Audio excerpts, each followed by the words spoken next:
Welcome back to another Gale Bears Repairs. Today I'm going to be servicing this 2012 Skoda Yeti. Going to do a service series. This is part one. It's going to be the oil and filter. Right, let's get on with it.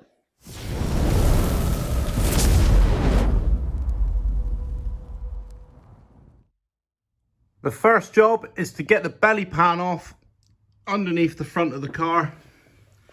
And then what you've got is three large Torx along the back. They're T45s, and then around the perimeter, just around the edge there, you got the T25s. You can see them going around the edge, and the same on this edge here, T25s, and then it just tucks in on these.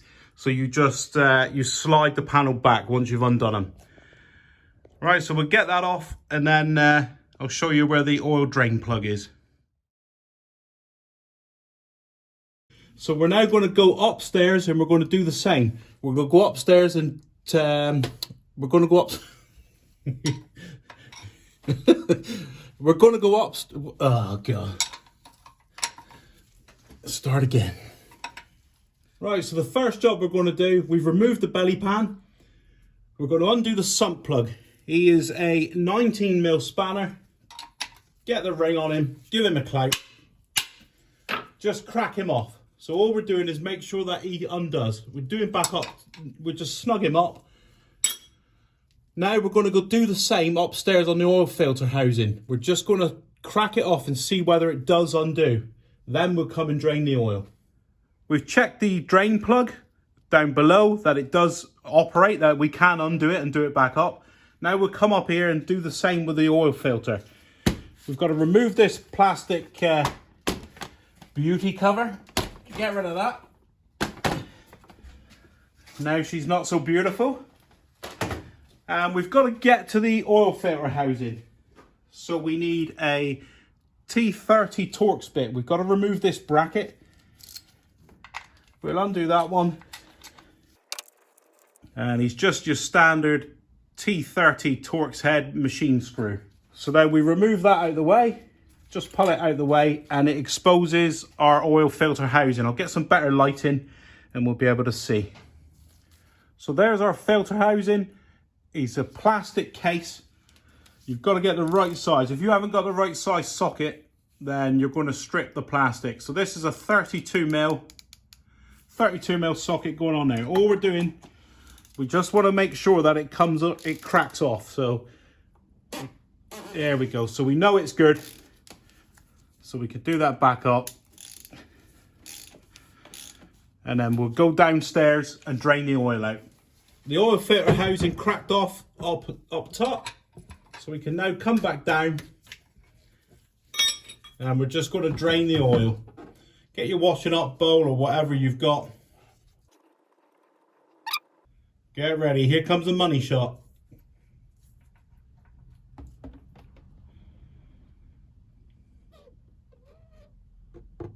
Right, while we're waiting for that to drain, we're going to give the plug a spray down with some brake cleaner.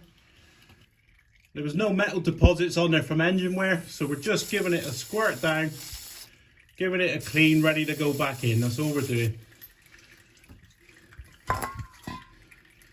Right, so that's been draining long enough now.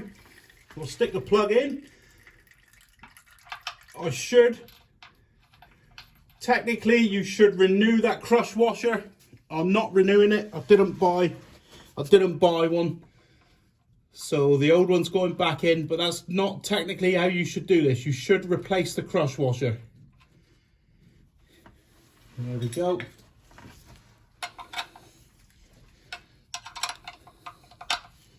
Nice and tight. Up and tight, and then just a little tap. That's it. He's tight. Right. We'll now go up and finish doing the filter housing. Before we leave this area of the car, get some brake cleaner and just spray down the plug to get rid of any of the residual oil, because we need it clean. For when we run up, we need to check for leaks. So we want this area clean. Right, so we'll remove this filter housing now. Just get your 32mm socket on it and wind them out. And then we'll wind the lid off and we'll come out with the filter. The filter may come out with the lid or it may stay in the filter housing. And just get ready with it.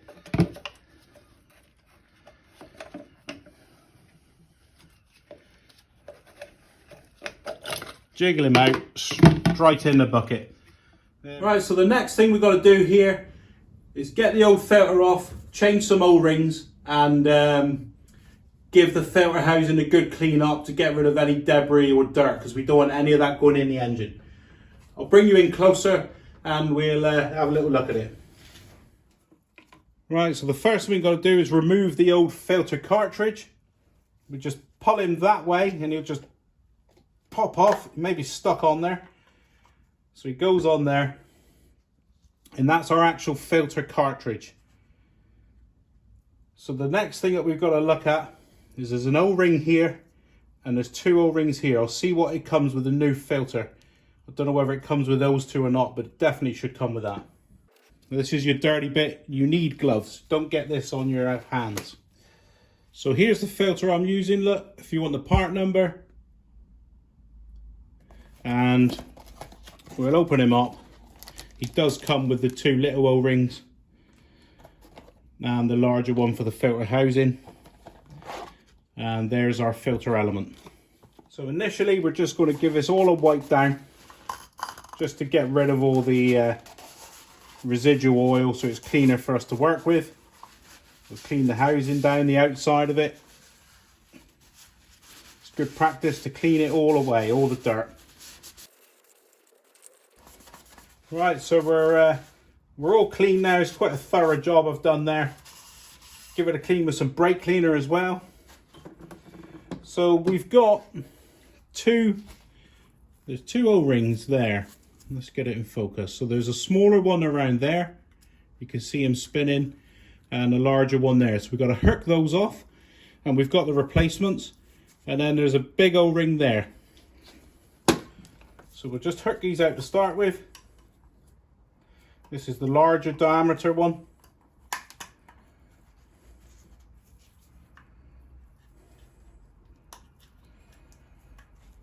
And the smaller one. And we'll just roll these into place. When you're fitting a new one, only roll it down. Don't use a sharp screwdriver or anything that you could nick the seal. So just roll it down over.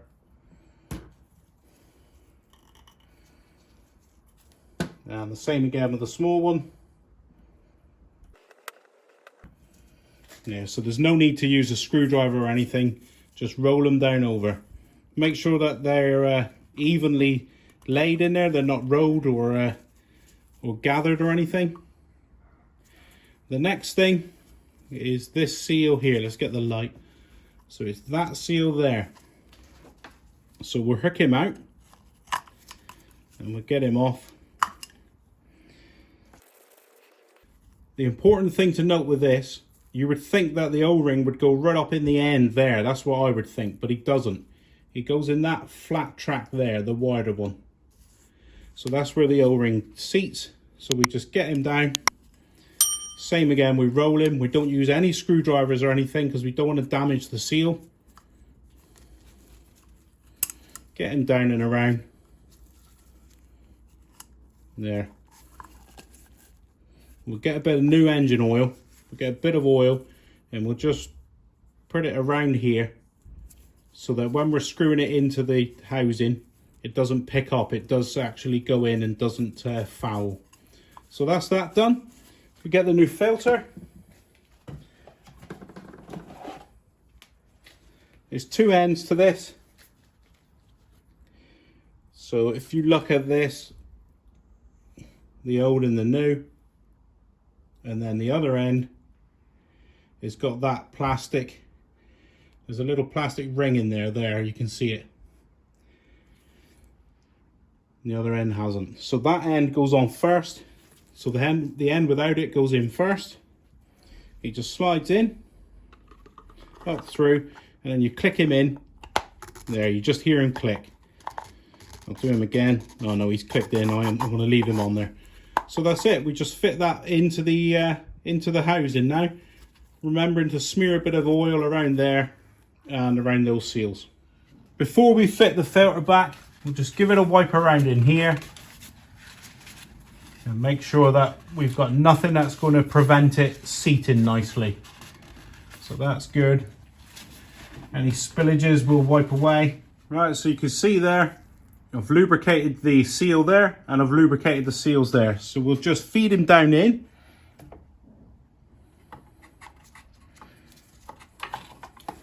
It's a bit tight to get in here. So down he pops and we get him in there. There he goes, he's dropped in nicely. Now it's important here, you don't cross this thread. Make sure, do it in an anti-clockwise direction until you feel the thread drop in, then start doing it up. Do not force this. You'll break the threads and it'll be a world of pain. So then we just get our 32mm on there and we wind him down. So there, he's tight. So we just give him a firm nip. There we go. Don't want to overdo it. So I've given it a wipe down in there. I've had a little visual. It looks nice and clean and orderly. So we can now put this bracket back on, making sure our vacuum pipes are all still good and our electrical plugs not been disturbed. We'll stick that back in. Just a light nip on that with a T30 Torx. So that's back together now. We've got our filter back in. We can now fill the oil. I've done like this. There's too much dirt around there. I'm going to take him off, give him a wipe up. We'll give the cap a wipe as well. And we'll have it nice and clean for our oil to go back in. Yeah, I don't like all this dirt around here. It's all around the neck as well. We'll give all that a clean.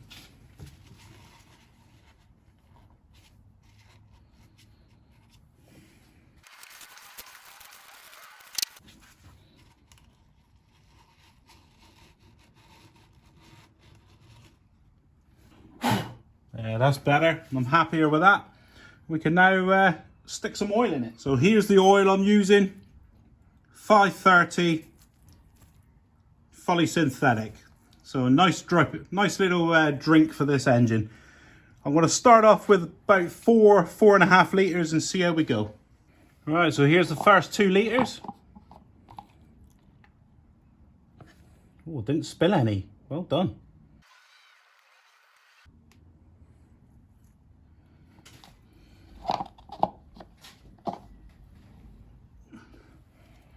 Here's the next 2 litres.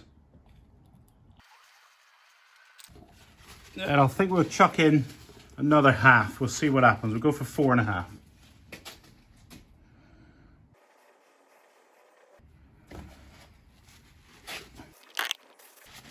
All right, so we'll dip the oil now. We'll wipe the stick. We'll give it all a clean. We'll wipe the dipstick. Oh, that's good. He's grey. He's not a black one where you can't see the oil. Right, so what we're after, we are looking for, let's get him in focus. There's the hashed section there. So it starts there, that's the minimum, and then that checkered hash section is the max. Don't know if that's in focus. There, I think that's it. So there you can see. The checkered section is the min, the bottom, down this end, and up there is the max. So we'll stuff him in. And it looks like we're on the max. We've put 4.5 litres of oil in the engine. It's showing maximum on the dipstick. We've put the filler cap back on, the dipstick's back in. We're going to run it, but what's going to happen is this new oil filter, the cartridge, is going to absorb a load of oil. It's going to blot it up. So we'll run it for 5 minutes, get it all around the galleries in the engine, get it all where it needs to be and up to temperature, and it will absorb in that filter. Then we'll recheck the oil and adjust to suit. whilst it's running, we'll check for leaks around the oil filter housing, and I'll go downstairs and check around the sump plug. Right, so he was running for 5 minutes. There's no oil leaks that I can see. I'm going to re-dip the oil, so we'll wipe the stick again. Bang him in, right in. And then there we go. So we are 3/4, half to 3/4. So I'm just going to stick in another 1/4 of a litre and we'll see what happens. I've cleaned this one. So now there's no dirt around the opening for the oil to go in. So less chance of any debris falling into the engine when you take the oil cap off. That's nice. Happy with that. So we'll give him a last dip. Yeah, there he is, look. So he's up on the max mark. He's good to go. Well, that went really well. We've got no leaks. It's all nice and dry. We can now just pop the cover back on. The cover, there's just some little suckers there. And there's balls there. 4 balls that it mounts on. So you just put them on there. Feel where they wiggle in. Pop. And pop. There we go. That's the oil and filter changed on this 2012 Skoda Yeti. Pretty straightforward task, easily achievable by anybody really. This is part 1 of a series. Part 2, I'll try to get it to appear here now in a link if you want to carry on with the service. I think I'll be doing the fuel filter next. So if you found this useful and it's been informative to you, could you please like, subscribe and share, and I'll see you next time.